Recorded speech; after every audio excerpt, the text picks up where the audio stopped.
जो निचली क्वालिटी के सूक्ष्मतन से आती है ना, जो धर्मपिता धर्म ठीक है।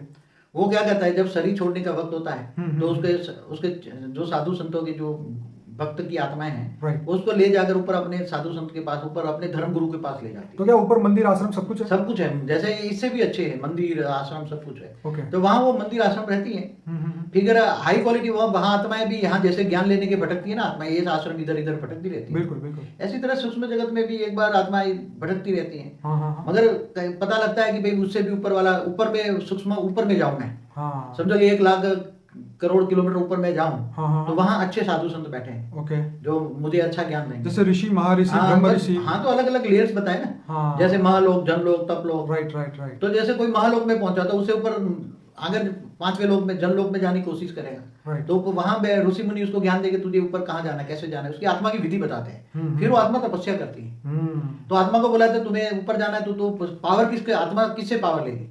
आत्मा में जब पावर आएगा तो उसका सूक्ष्म शरीर में पावर आएगा। राइट। सूक्ष्म शरीर में पावर आएगा तब ऊपर जा पाएगी ना। Right right. आत्मा में पावर आएगा तो ही ऊपर जा पाएगी। हाँ, इसलिए वहां त्याग तपस्या करती है। राइट। आत्मा जब तपस्या करती है, आत्म स्वरूप में स्थित होकर तपस्या करती है तो आत्मा निसंकल्प बनती है। राइट। तो उसका आकाश तत्व में पावर ज्यादा आता है। राइट। और जब आकाश तत्व में पावर ज्यादा आता है हाँ। तब ऊपर जाने की शक्ति ज्यादा आती है। Right right. क्योंकि आकाश तत्व जितना पावरफुल होता है राइट। इतना ही 2 तत्व कम होते, भारीपन कम होता है। इसलिए निसंकल्प होकर अपने इष्ट देव की आराधना करती है आत्मा।